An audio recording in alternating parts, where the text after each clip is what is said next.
Good afternoon students.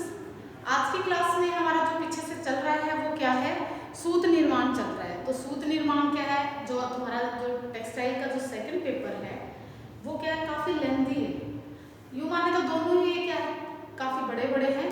Second year के दोनों ही paper क्या है, लेंथी है, यानी इनका जो मटीरियल है वो ज़्यादा है। तो हमारी फर्स्ट यूनिट भी आपने देखा कितना टाइम के बाद फर्स्ट यूनिट कंप्लीट हुई। अब हमारी दूसरी चल रही है, दूसरी में फर्स्ट टॉपिक चल रहा है। तो ये भी क्या है, सूत निर्माण क्या है, एक लंबी प्रोसेस है। तो इसमें काफ़ी टाइम लग जाता है, कई क्लासेस में कवर होगा ये वाला। तो इसमें आज हम करेंगे, कल हमने किया था सूत निर्माण की विधियां कर रहे थे कि कौन कौन सी विधियों के द्वारा क्या है कताई की जाती है, यानी स्पिनिंग का था हमारा।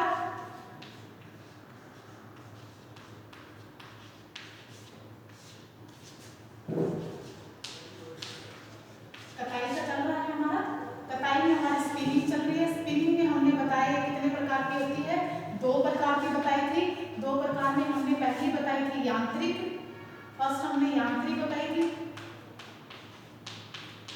और यांत्रिक के बाद हमने बताई थी यांत्रिक कताई, और दूसरी थी हमारी रासायनिक कताई।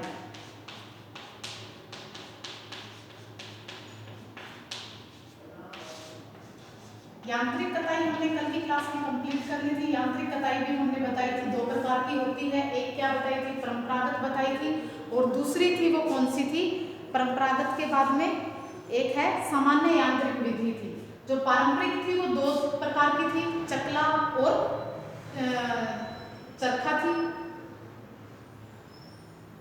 तकली और चरखा थी। और दूसरी कौन सी थी, सामान्य यांत्रिक विधि, जिसके अंदर हमने 6 प्रकार की होती है। सामान्य के अंदर पहली थी रिंग कताई, दूसरी थी स्वयं ऐंठन देने वाली कताई, तीसरी थी खुली एवं अंतिम कताई थी, फिर थी एक घर्षण कताई, फिर एक थी वो क्या थी, घर्षण ऐंठन रहित कताई, और एक इसमें थी हमारी इलेक्ट्रोस्टैटिक कताई। तो आज की क्लास में हम करेंगे रासायनिक कताई। तो रासायनिक कताई क्या है, 4 प्रकार की होती है। 4 प्रकार की है इसमें। आर्द्र कताई,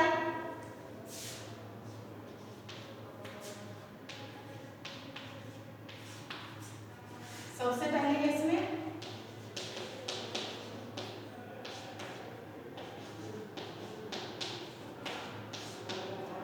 दूसरी है हमारी इसमें यानी वेट स्पिनिंग,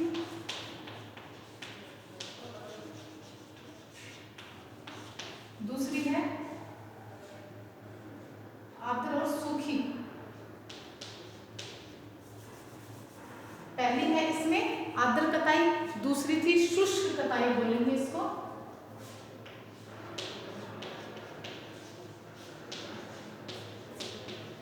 यानी ड्राई स्पिनिंग।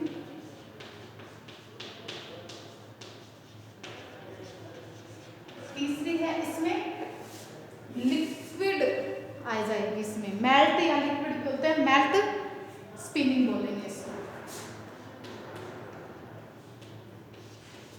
पिंगली कताई बोलेंगे। तीसरी कौन सी है, पिंगली कताई।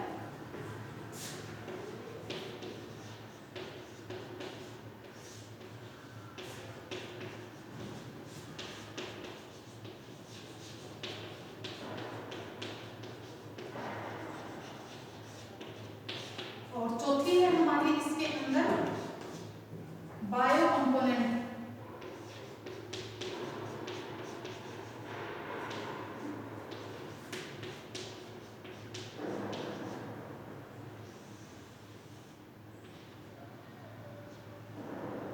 बायो कंपोनेंट कताई।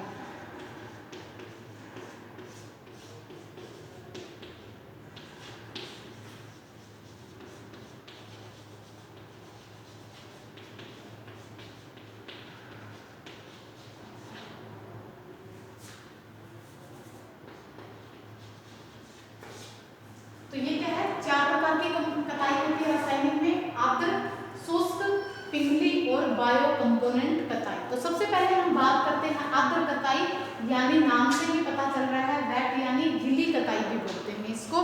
इसमें क्या होता है, आपको पता है कि क्या है, रासायनिक क्रिया से जो भी कताई की जाती है। रासायनिक विधि से क्या है, निर्मित कृत्रिम रेशों को कताई द्वारा धागे का, इसमें सिर्फ कौन से धागों को कताई की जाती है, जो कौन से होते हैं, रासायनिक विधि से जो बने होते हैं, यानी कृत्रिम जो रेशे, कृत्रिम रेशे हैं वो, उनकी कताई क्या है, सभी कृत्रिम रेशों की कताई,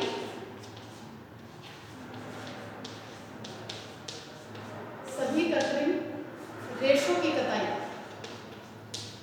रेशों की कताई इसके द्वारा की जाती है। जितने भी वो होते हैं आर्टिफिशियल फाइबर्स होते हैं, कृत्रिम रेशे होते हैं, उनकी कताई की जाती है। सबसे पहले रेशे बनाने के लिए क्या है, रासायनिक पदार्थों का क्या है, एक कोलाइडल यानी गाढ़ा घोल तैयार किया जाता है। फिर आपको बताया था कि गाढ़े घोल को क्या करते हैं, स्पिनिरेट के छिद्रों से उनको गुजारा जाता है और फिर क्या है, वांछित ऐंठन देकर क्या है, अविरल लंबाई के क्या है, धागे तैयार किए जाते हैं इसके अंदर।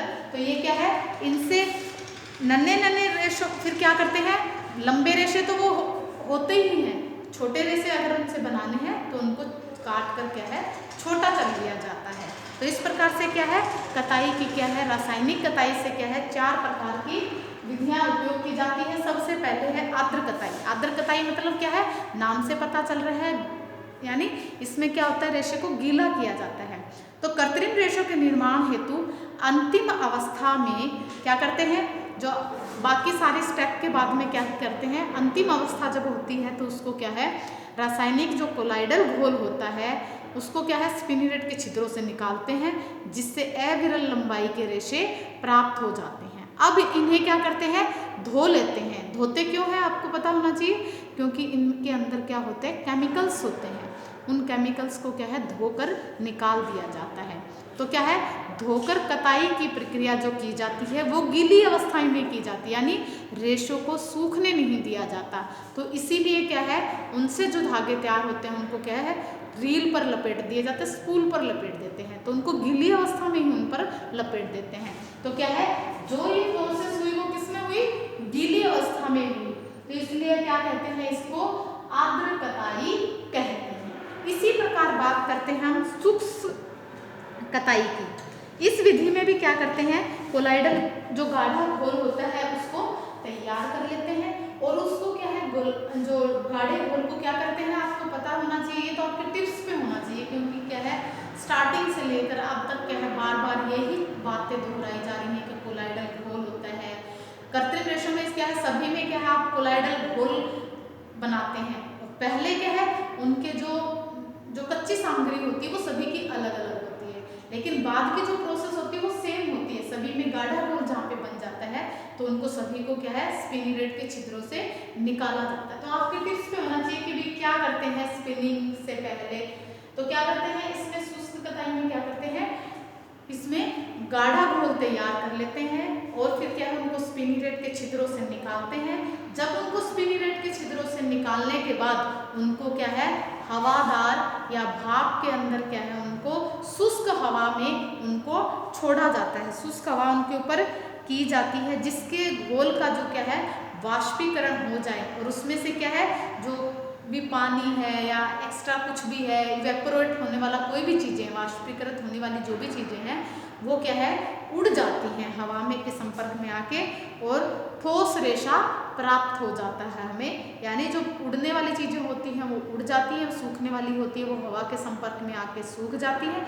जिससे हमें क्या है, ठोस रेशा प्राप्त होता है। अब इन्हें क्या है, खींचकर और ऐंठन देकर क्या है, कताई प्रक्रिया की जाती है, जिससे हमें क्या है, धागे की प्राप्ति होती है।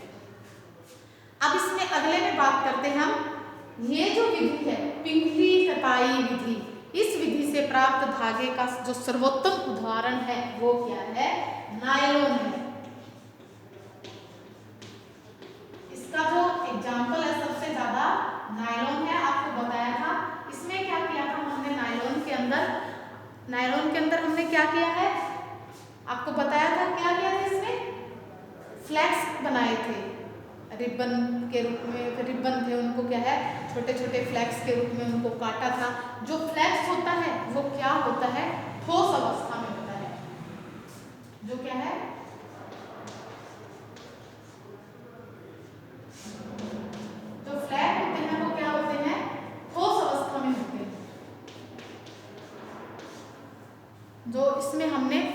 बात की थी, उनको क्या है, ठोस होते हैं, उनको क्या किया जाता है, फ्लैग को याद करो क्या बताया था, उनको क्या है, पिघलाया जाता है। और जहां पर वो पिघल गया मतलब वो क्या बन गया, कोलाइडल घोल बन गया। तो क्या है, जो पिघली कताई यानी नाम से लग रहा है पिघली मतलब फ्लैग को क्या है, इनमें ठोस होते हैं, उनको क्या कर दिया हमने, पिघला लिया, पिघलाकर क्या बना दिया, वही क्या बना दिया, कोलाइडल घोल बना दिया। कोलाइडल घोल जहाँ पे बन गया हम क्या करेंगे, स्पिनिरेट के छिद्रों से उनको निकाल देंगे और उससे क्या होगा, हमें क्या होता है, वो स्पिनिरेट के छिद्रों से होकर गुजारकर हवा वाले चैम्बर में उनको भेजा जाता है, जिससे क्या होता है, जहाँ ये ठंडे होने पर क्या हो जाते हैं, सख्त धागे का रूप धारण कर लेते हैं और फिर क्या करते हैं, इन्हें खींचकर ऐंठन देकर स्पूल पर लपेट लिया जाता है। इनको रीलों पर, बड़ी बड़ी रीलों पर लपेट लिया जाता है। इसी प्रक्रिया को क्या कहते हैं, पिघली कताई कहते हैं। रेशों को बाद में धोने की कोई आवश्यकता नहीं पड़ती है इसके अंदर। अब बात करते हैं हम अगली जो हमारी है बायो कंपोनेंट कताई। बायो कंपोनेंट के अंदर क्या करते हैं, इस प्रकार की कताई के पॉलीमर को क्या करते हैं, कई बार अलग अलग स्पिनिरेट के छिद्रों से निकालकर क्या करते हैं, अलग अलग स्पिनिरेट के छिद्रों से निकालकर इन्हें क्या है, खींचकर ऐंठन देकर बटा जाता है। बटने के पश्चात धागे को क्या है, स्पूल पर लपेट लिए जाते हैं।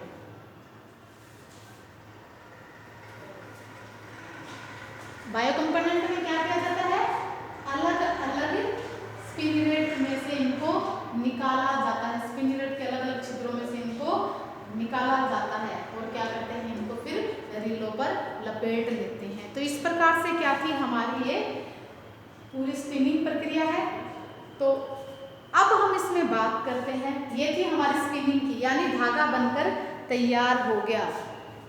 अब हम बात करते हैं कि धागा तो बन गया और धागे में क्या होती है, ऐंठन होती है, जो ट्विस्ट देते हैं, जो वो क्या होते हैं, स्पिनिंग की तो क्या बनाया, ट्विस्ट आया उसमें।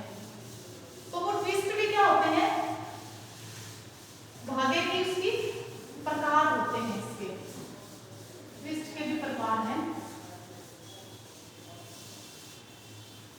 अब हम बात करते हैं धागे की ऐंठन की बात करते हैं।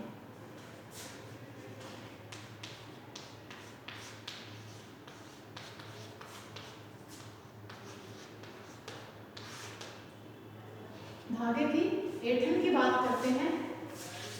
जो धागे में ट्विस्ट होता है वो क्या है, रेशे लंबे हो अथवा छोटे हो, दोनों में ही क्या है, इन्हें ऐंठन देकर व बटकर क्या है, धागा तैयार, धागे निर्माण का कार्य किया जाता है।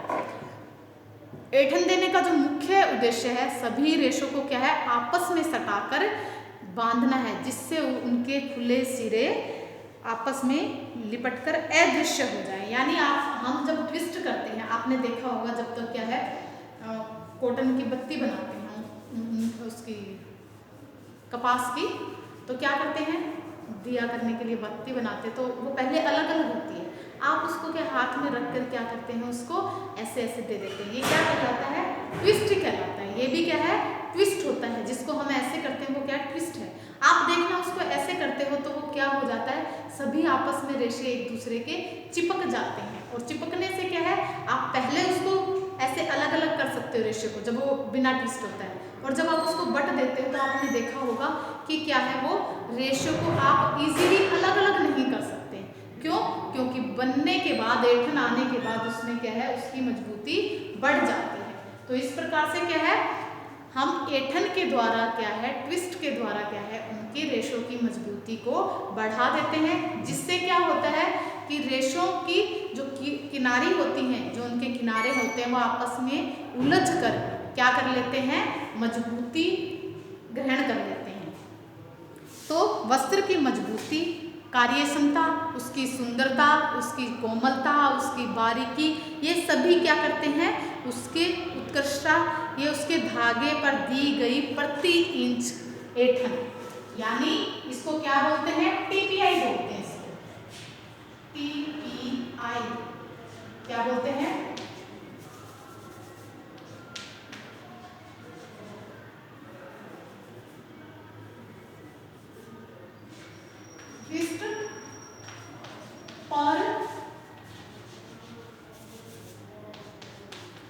इंच। TPI बोलते हैं ट्विस्ट पर इंच, यानी क्या बोलेंगे इसको, प्रति इंच की ऐंठन, प्रति इंच की ऐंठन। अब आप बताओ कि प्रति इंच का मतलब क्या हुआ इसमें, यहाँ पर प्रति इंच मतलब 1 इंच में, यानी हमारा धागा इतना लंबा है तो इसमें क्या है, ये धागा है,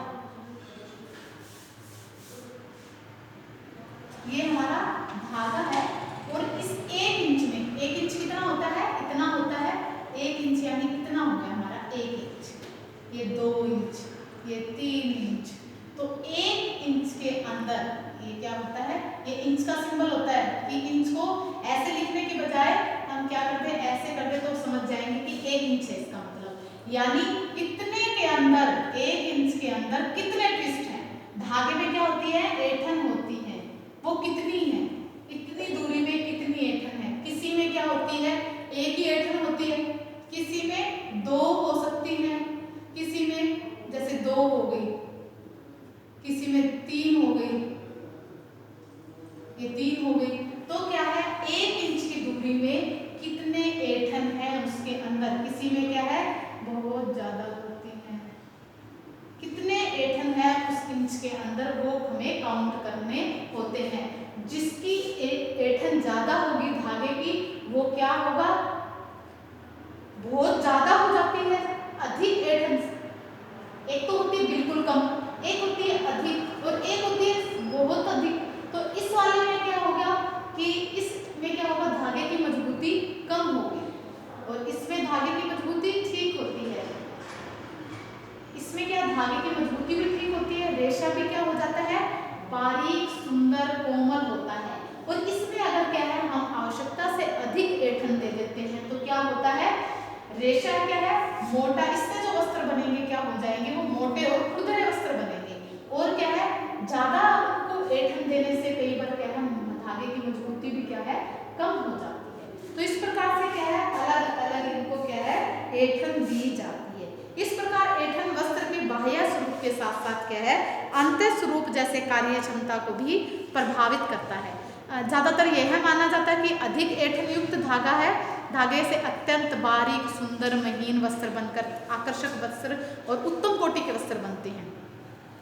परंतु बहुत अधिक ऐंठन देने से मोटे रुक्ष खुरदरे धागे का निर्माण होता है तथा अत्यधिक ऐंठन से रेशे कमजोर होकर टूट जाते हैं।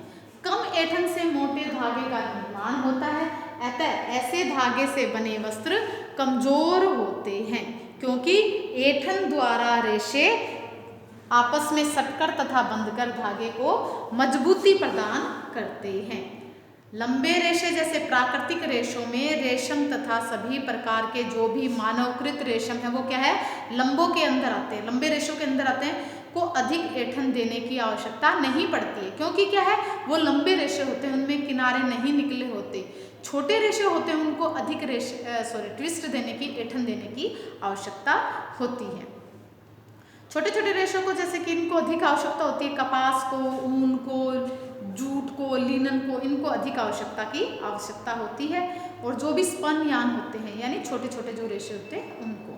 वस्त्र निर्माण के लिए ताने के धागे को अधिक मजबूती प्रदान की जाती है, अधिक ऐंठन दी जाती है। क्यों दी जाती है, क्योंकि क्या बताया था कि जो ताने का धागा होता है वो क्या है, बीम के ऊपर यानी लूम पर जब जाता है तो ताने का धागा ये वाला बताया था, ये वाला ताने का धागा पहले तान देते हैं, तो इसको क्या है, फीलिंग यान ये वाला होता है, ये वाला क्या है, फीलिंग यान है।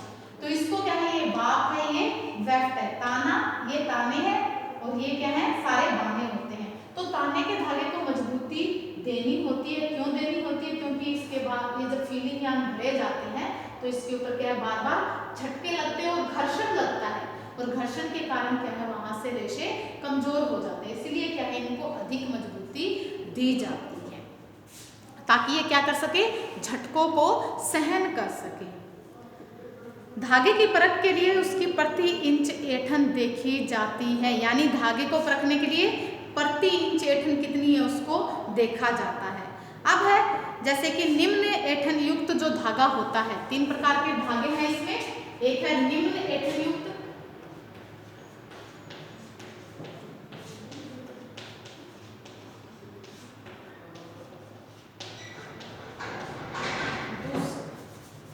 दूसरा आ जाएगा इसके अंदर मध्यम ऐंठन युक्त,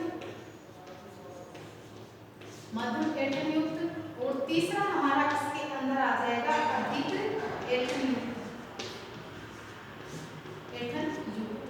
अब इसमें क्या है, निम्न ऐंठन युक्त इसमें 0 से लेकर 3 इंच पर इंच, यानी 1 इंच में से क्या है नहीं भी देते या 3 तक, यानी इसमें 3 तक क्या है ट्विस्ट हो सकते हैं इसके अंदर पर इंच में पीपीआई टर्न ट्विस्ट पर इंच कितने हो सकते हैं 0 से लेकर 3 तक। इसके अंदर कितने हो सकते हैं 3 से लेकर इसके अंदर 7 ट्विस्ट पर इंच हो सकते हैं, यानी पर इंच कितने ट्विस्ट हो सकते हैं 3 से लेकर 7 तक हो सकते हैं मध्यम के अंदर। और अधिक में क्या करेंगे हम, अधिक में क्या करते हैं 7 से 12 ट्विस्ट पर इंच हो सकते हैं। यानी इस प्रकार से क्या है धागे की क्या है हम क्वालिटी देखते हैं कि कौन से धागे में क्या है निम्न ऐंठन युक्त, उसमें 0 से 3 पीपीआई होते हैं, मध्यम ऐंठन युक्त जो धागा होता है उसमें 3 से 7 पीपीआई होते हैं, और अधिक ऐंठन युक्त जो धागा होता है उसमें 7 से 12 टन प्रति इंच ऐंठन होती है। तो इस प्रकार से क्या है हम धागे को आइडेंटिफाई करते हैं। अब ऐंठन देने हेतु इसकी दिशा भी निर्धारित की जाती है। क्या करते हैं, आपने कभी सुना हो कि धागे में भी क्या है दिशा होती है, धागे में क्या होती है दिशा होती है। कौन कौन सी दिशा होती है, जैसे कि क्या है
कभी रील को या किसी भी धागे को देखना ऐसे होती है, ऐंठन होती है, ट्विस्ट होते हैं। कई बार देखते हैं रील पे क्या होती है मोटी खुरदरी खुरदरी होती है, उसमें क्या होती है ऐंठन ज्यादा होती है, कईयों में क्या होती है ऐंठन कम होती है। अब तुम ये देखो कि इसमें धागा है और ये धागा है, 2 प्रकार के धागे हैं ये। तो इसमें क्या है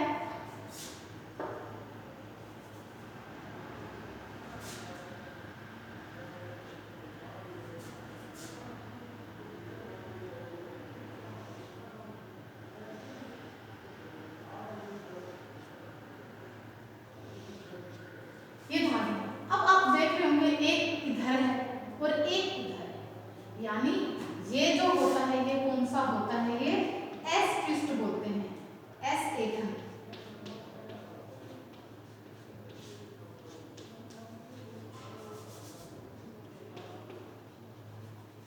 एस ट्विस्ट बोलते हैं इसको,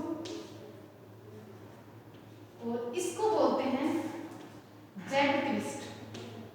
ये जो होता है यानी जेड की शेप बनाता है, ये ऐसे ऐसे ऐसे ऐसे जेड की शेप बनाएगा ऐसे ऐसे, और ये बनाएगा एस की शेप बनाएगा ऐसे।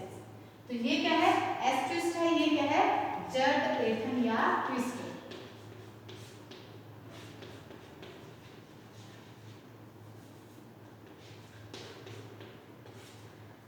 अब क्या होता है जो एस ट्विस्ट होती है वो एंटी क्लॉकवाइज होती है, यानी जो एस ट्विस्ट है एस जैसा जो दिखाई देता है वो क्या करता है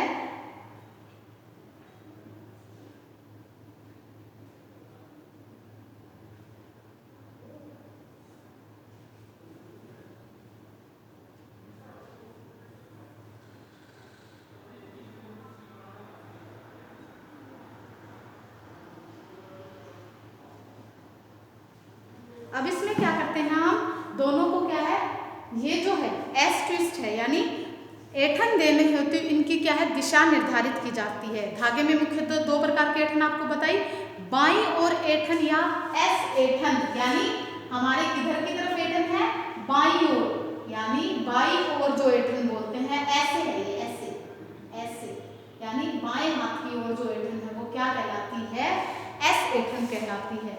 और ये क्या है, दाएं हाथ की जो ऐंठन होती है वो क्या है, जेड ट्विस्ट कहलाती है। यानी ये कैसे होती है, ये ऐसे होती है, ऐसे होती है, यानी बाएं हाथ की ओर जाती है। ये कौन सी होती है, ये दाएं हाथ की तरफ जाती है, यानी ऐसे करके ऐसे ऐसे ऐसे जाती है। तो ये क्या है, ये बाईं होती है, बाएं, और ये कौन सी होती है, दाएं। तो इनको क्या बोलते हैं, बाएं और दाएं। यानी अब क्या है, इनमें बाईं ओर, इन दोनों ऐंठन में किसी एक, इनको एक ही दिशा में दी जाती है। बाईं ओर से ऐंठन देने के लिए पोनियों को घड़ी की उल्टी दिशा में घुमाया जाता है। यानी ये क्या होती है, एंटी क्लॉकवाइज, घड़ी को उल्टी घुमाना है, ऐसे घड़ी कैसे घूमी, घड़ी के उल्टे घुमा देना क्या कहलाएगी, एस ट्विस्ट। और घड़ी की डायरेक्शन में घूमना वो क्या कहलाती है, जेड ट्विस्ट। यानी घड़ी की सुई से देख लेना कि घड़ी ऐसे चलती है तो मतलब जेड ट्विस्ट है, और घड़ी उल्टी चलती है तो क्या है, एस ट्विस्ट है। यानी दो प्रकार के ट्विस्ट होते हैं, ऐंठन होती है एस और जेड, ये होती है बाई और ये होती है दाईं, इसलिए इनको क्या बोलते हैं, एंटी क्लॉकवाइज, और ये होती है क्लॉकवाइज डायरेक्शन होती है इन दोनों की। दाईं और ऐंठन देने से लिए पोनियों को घड़ी की दिशा में घुमाना पड़ता है, और इसको घुमाव अंग्रेजी के अक्सर एस जैसा होता है। इसलिए इस प्रकार से क्या है, धागा निर्माण जो ये प्रक्रिया है वो कैसे की जाती है, जो इनको ऐंठन देने का काम करना है वो यंत्रों में ऐंठन दर को निश्चित करने के लिए रेगुलेटर लगे होते हैं। उस पे क्या होते हैं, जहाँ इनकी ऐंठन दी जाती है एस और जेड, वहाँ पे क्या लगे होते हैं, इंस्ट्रूमेंट्स लगे होते हैं। उसमें क्या करते हैं, रेगुलेटर होता है, उसमें फिक्स कर देते हैं कि इस धागे में पर इंच इतने ट्विस्ट आने चाहिए। तो इस प्रकार से क्या है, हमारा ये धागे की क्या है, हमने धागे की ऐंठन की बात की, बाकी हम कल की क्लास में करेंगे। आज के लिए इतना ही। Have a nice day. Okay bye.